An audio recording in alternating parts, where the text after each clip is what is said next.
So, Amanda, you know, I think as a lot of our folks know, that this has been a long time coming, this new beginning.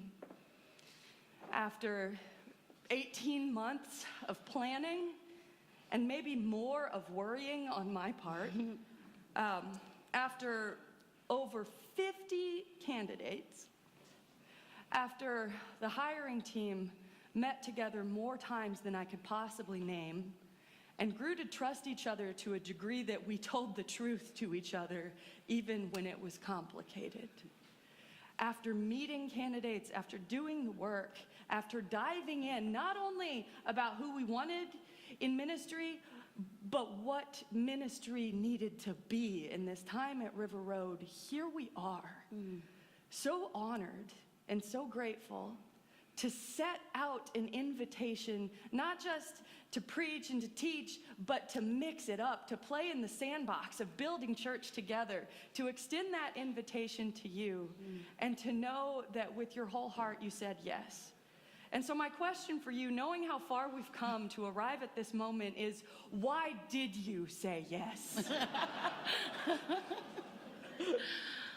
Well, you know, there are key and few times in life when the answer is so clear, when you just have this knowing beyond knowing. And I feel like with River Road, that was one of those times. Back in January, I had decided that I wasn't going to look for a congregation this year. I was going to wait until next year for many different reasons. And then I came across River Road. And after a bunch of back and forth conversations between Nancy and I, and on also mentors, I came to actually consider it as a real possibility. And then I met with the hiring team. And after a truly great conversation, it was more of a conversation than an interview, I lay down at the end of the night and I think to myself, could I really do this? And should I really do this? And before that thought finished, the word yes resounded through my being. And then so I did it again. I thought, this is a fluke, this is weird, so I'm gonna try it one more time. And so I thought, could I really do this? And before I finished that thought, once again, my body resounded with the word yes. And so I thought I'd do a control. What if I said no? So I said, should I do this? And I tried to say no, and it was flat. It's one of those times when you realize how deep a wisdom there is in your bones. And when you take it out of the mind space and you put it into the true knowing that your body holds, that is something you can trust. And I said yes because I almost felt like I had no other choice. I could have said no, and I could have remained in the Bay Area, where I'm from, where I live, and I probably would have been fine doing whatever I do. But that's what a calling is, and that's what a path is. You decide to go down without knowing what lies ahead, but knowing that there's something truly sacred and holy about saying yes, about feeling yes, and about embodying yes. So that's why I said yes. It's like your body and your intuition is the most deeply spiritual version of a magic 8-ball that the world has ever seen. You asked and you got an answer and you followed it. Yeah, and it's not, it happens all throughout our lives, but when it's so true, you feel that. And I think it's important to follow that. So my question to you guys is, how did you and the team imagine this into being? And I know that this is kind of a new imagining of this position of the assistant minister. And it took some kind of recalibrating and reimagining, re-understanding. So I'm wondering how you and the hiring team dreamt this new idea into being. So some of it is the realization of things I've been yammering about for 5 years. Like the reality that social justice has to be profoundly relational, with no sort of benevolently paternalistic distance, no sense that the congregation is of help from far away, but deep in the work. And so at the heart of the job description that you have are these two pillars, social justice and community building. And the reason that those are together, that they're the core of this job, is because I have always believed, and I think proclaimed here, even to the point of it becoming obnoxious, is that social justice and fellowship are two sides of the same coin, and that we come here yearning so desperately to connect, to know and to be known, to push back at the alienation and isolation of the world around us. We come here not wanting to be alone and to find a community. And the fact is that we find we are not alone, and we are in purposeful and powerful relationship when we are of service in a world that is bleeding and hurting. And we are more able to be of service in the world and to each other when we are in deeply connected relational bonding, right?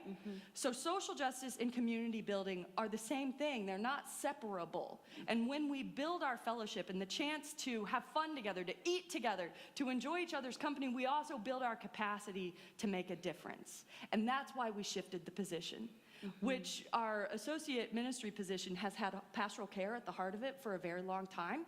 This is not to say you won't do pastoral care, but that the pillars of it are these two interwoven, interchangeable pieces about what it means to be a community and what it means to relate meaningfully to the world, even as we try to make an actual difference in it. And I think that is that fighting back of alienation, that sense of having a place and being seen as your whole self, is an essential component of why the heck liberal religion exists in the first place. Because we are not here to preach a doctrine everybody has to assent to. We're here to build a community that serves us. And I think that's where I want you to head next. Like, what do you think the purpose is of a liberal church like this one? What is the point? What is it you are here to do in service to the liberal church? Yeah, I mean, so there's one thing that we know for sure right now with liberal religion and progressive religion, and really all religions, is that church and houses of worship and communities of faith are changing. They've been gradually changing for a long time, and now they're really rapidly changing what our role is in the world. And what I see as the two most important things within liberal religion especially is to be willing and to be present, as well as to be relevant. To remain relevant is incredibly vital right now, because we all lead such busy lives, and we are just inundated with information, and we see the ways that the world is changing around us constantly, and there's so much outrage, and there's so many ways that the world is evolving, and we have to evolve with it. And one of the ways that we evolve, just like we see in nature, is to adapt, to be able to adapt so that we can survive. But church serves an even more important role beyond survival, and that is thriving. That is what a faith community provides us, is the ability and the capacity to thrive with one another. And that's why this role, this kind of a role, is so important, because it's not just about what we do on the outside and who we look like we are. It's about who we deeply are on the inside. And we have to be able to explore that and have space and the ability to explore that. And especially within the context of Unitarian Universalism, we serve a very important, unique role in our wider community, because we're kind of like a bridge between the mind and the spirit. You know, we get really heady and really intellectual, but we also have, at the heart of that, we are a faith community. So we serve a really important purpose, because we don't separate what goes on in the outside world with who we are in here. And often we have to work really hard to not get so trapped in what happens in the outside world that we forget that we're a whole thing is going on within us. You know, we have to actually make space for our faith in our faith community as Unitarian Universalism. So in answer to your question, I think the most important role of liberal religion right now, there's two, and you've already named them, which is support and connection. And within church and within faith communities, when we come together in the spirit of thriving together, one of the opportunities that we have is to move into our authentic selves, and to really, what is the nature of our being, and how do we get to that together? So one of the questions I have for you, Nancy, personally is, What does it mean for you to be your authentic self in terms of ministry? So I've been in ministry for 15 years, believe it or not. And about a decade ago, I was preaching an ordination sermon somewhere else. And this woman who had been in the service, she came up to me afterwards and she said something that I will never forget and that basically captured my inner state. She looked at me and she said, "When you stood up there to preach that sermon, I thought, well, she doesn't look like much." People are so And then she inappropriate. says, "But then I heard you talk and you really can preach." And what she was saying is, you don't look like the image of who I have been taught is a leader. You don't look like my projection of what leadership looks like. And what I should have been was outraged. What I really was like, you're telling me, sister, I'm living in this situation. You know? Right? And I think for me, authenticity means acknowledging that I can't pretend I'm not much. I have to acknowledge and live in the actual power I have, which is significant. I cannot live in a world where the projections and stereotypes of other people's images define me. And so I'm over that now. I'm done with that. If we are not ready for me to have power, I am not spending time on that conversation, you know? And so, and I don't mean like puffed up, arrogant power, because that, my colleagues would tell you, I don't know how to be arrogant. I can't. It would break me to try to project a more puffed up version than I really am. So for me, authenticity is about claiming power and being humble at the same time and making windows and doors for people here in the congregation to do the same thing, because I know that every one of you is facing other people's projections of who you are as well. Other people are putting every single one of you in boxes that don't contain the fullness of who you are. And in this place, we want to create a community where the vulnerability and authenticity is available not just to me, but to all of you, to bust out of every projection people heap on you and be the fullness of your flawed and beautiful self too. Yep. So I want to be powerful and unapologetic and fierce, and I want to be humble. And for you, what does authenticity mean in ministry? So take that, Amanda Weatherspoon. Can I just say ditto and that be the answer? Well, you know, so in contemplating what that means in my context, so this past International Women's Day, which was in March, I believe. So I'm involved in like the music and arts community in the Bay Area. And there's a friend of mine who came out with like her own little album, and one of the songs is called "I Am the Woman." And it's about sharing your own stories and defining your own stories so that others don't, much of what we're talking about. And so she made a little music video, and I was in this music video, oddly. And so during the shoot of this video, it was really lovely, and it was a bunch of different women from a bunch of walks of life, a bunch of different identities, and it was very beautiful. And a week later, on International Women's Day, we came together for the screening of this video, and we were able to share our gifts and talents beforehand, so it was kind of like a little showcase. And so the next day, you know, I wake up feeling super empowered, because when I first wake up in the morning is when my mind is raw and honest, and then within like 5 minutes, my ego kicks in and starts like doubting all of these wonderful, fantastic thoughts I have in the morning. Like, I'm solving the world's problems in the morning, and then my ego is like, what are you doing? And so when I start thinking about the night before that morning, and I start thinking, I am enough, and then my ego gives me all of the reasons why I'm not enough.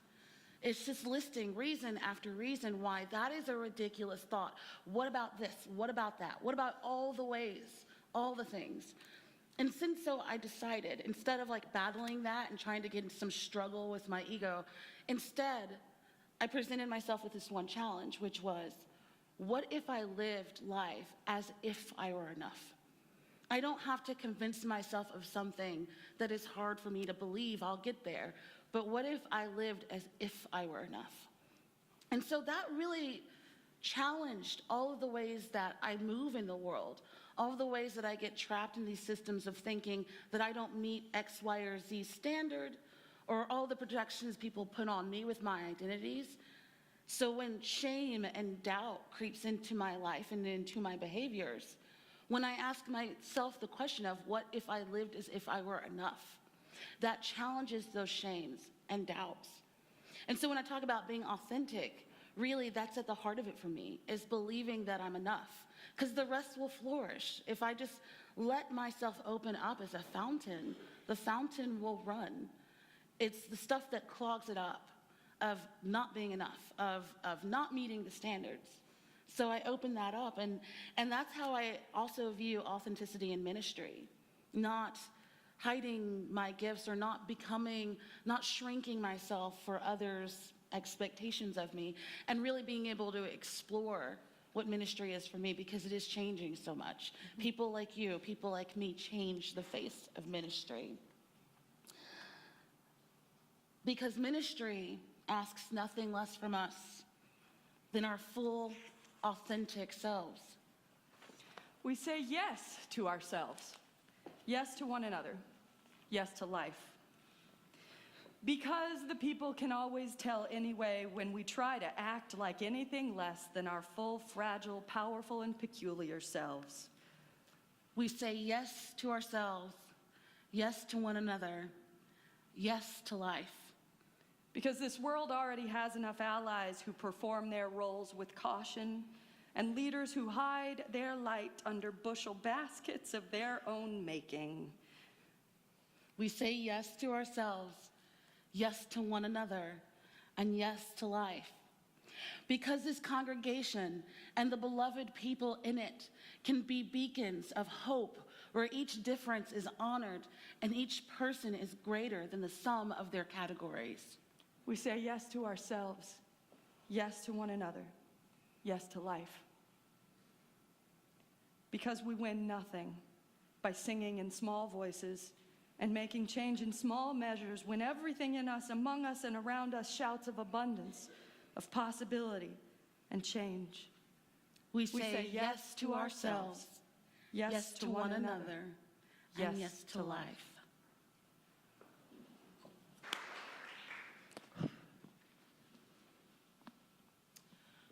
We shall be known by the company we keep, by the ones who circle round to tend these fires. We shall be known by the ones who sow and reap the seeds of change alive from deep within the earth. It is time now. It is time now that we thrive. It is time we lead ourselves into the well. It is time now, and what a time to be alive. In this great turning, we shall learn to lead in love. In this great turning, we shall learn to lead in love. In this great turning, we shall learn to lead in love. In this great turning, we shall learn to lead in love.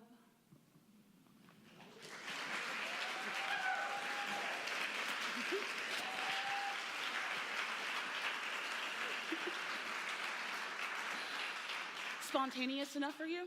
Okay. That was a surprise. No one was doing that.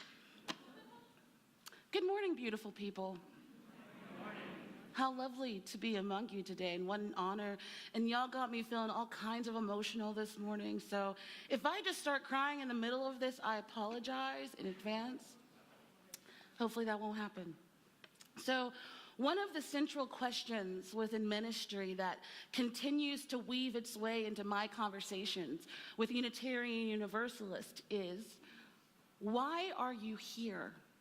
And why do you keep coming back? And these aren't necessarily rhetorical questions. This is something that I deeply want to know. Truthfully, we could be anywhere else doing any number of things in our lives. There's no shortage of commitments. There's no shortage of things that call us into other places. So what brings us here, especially in the context of our particular faith, we're not compelled by shame or dogma to participate. So what brings us here and what keeps us here? And because that's a question that I'll be asking all of you over and over again for who knows how long, I only think it's fair to answer that question for myself this morning. What brought me to Unitarian Universalism was a desire to be a part of a church community, but not to have to identify religiously. I was about 23 years old. I was fresh out of undergrad, and I had been missing for quite some time that presence within my life. I grew up Southern Baptist in the hills of Tennessee, God's country, the heartland as they call it. And oddly, I have two different experiences with this first phase of my spiritual life. So on one hand, I dealt with almost constant shame, guilt, and doubt. While I enjoyed the social aspect of church, I dreaded the altar call. For those of you who don't know what an altar call is, it's the time at the end of a service in which the preacher invites whosoever to come to either dedicate their lives to Christ, give their lives to Christ, or to repent for that week's sin. Those 10 minutes always felt like hours to me, and I always left feeling ashamed, and even worse, I felt terrified. Whatever it was that I was supposed to have, I didn't and seemed like I couldn't have it. And on the other hand, I also greatly enjoyed church. I had a friend group, I was heavily involved in the choir, and I had a youth group of friends that I was very entrenched in. In fact, my first experiences of community service happened in that church, in the evangelical Christian church. I eventually left church at 18, but it wasn't too long before that I realized that there was something about church, regardless of the beliefs involved in it, that was missing from my life. So after several years of contemplation and longing, I arrived at the Oak Ridge Unitarian Universalist Church in Oak Ridge, Tennessee, and I felt like a kid who had been adopted at a very young age, who was returning to a home that they didn't know that they had. That was about 10 years ago. So what kept me during those 10 years, and why and how am I still here? In terms of ministry, when I explore what does it mean to be a faith community, I ask myself, what can people get and create here that they cannot get and create anywhere else?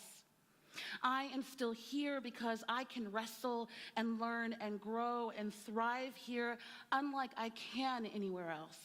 Our faith not only allows that, it celebrates it. I would be lying if I told you that I haven't struggled with Unitarian Universalism. It would be disingenuous to deny the tears and the disappointments I've experienced in this faith, especially within my identity as a queer Black woman. I've experienced all manner of micro and macro aggression, veiled racism, and outright ignorance, which is nothing compared to my predecessors, the Black women who came before me in this faith, who paved the way for me, who experienced things that we will never know about. And I have struggled within myself. Coming into my identity as a spiritual humanist has been a long road of exploration and understanding. And in all of the tears and the heartbreak and the annoyance, I know that there's nothing I would change in this journey, because I can learn and grow and wrestle here in a way that I can't anywhere else. And that's what keeps me here. And being here is important. We are in a great turning, a tipping point, a critical mass. We barely have time to breathe between tragedies.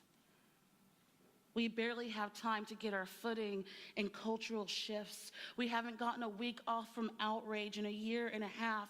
And although the clouds of disappointment and disillusionment, they hover over us, we find a central truth, that within that we are powerful and we are strong. And it is within this community that we hone our skills and we learn that we really do need each other. In this great turning, we shall learn to lead from love, because it's not going to stop. There's no end point to any of this. The end game is that we grow strong and we build community, and that's what resistance is. There's no answer. There's no one cause. And I wish there was an easy path forward, and I wish that I could close my eyes and pretend as if it weren't happening. But unfortunately, that's not reality. What reality is us in this room right now. What resistance is us in this room right now. What faith is and spirituality is having that conversation with ourselves, supported by community, day after day after day. And it is work, but it is blessed work. We have the privilege of being here. I told the leaders last night that we were made for these times, and we know that because we're here for these times. What a blessing. What an honor. What a joy to be doing this work with all of you, each and every one of you. May we carry that truth within us as we move forward together in love. May we carry the spirit of community and connection and building everywhere that we move, all of the ways in which we move. Thank you for having me. Thank you for saying yes to me. And I will continue to say yes to you, because we were made for these times. May it forever be so. Ashe, and blessed be.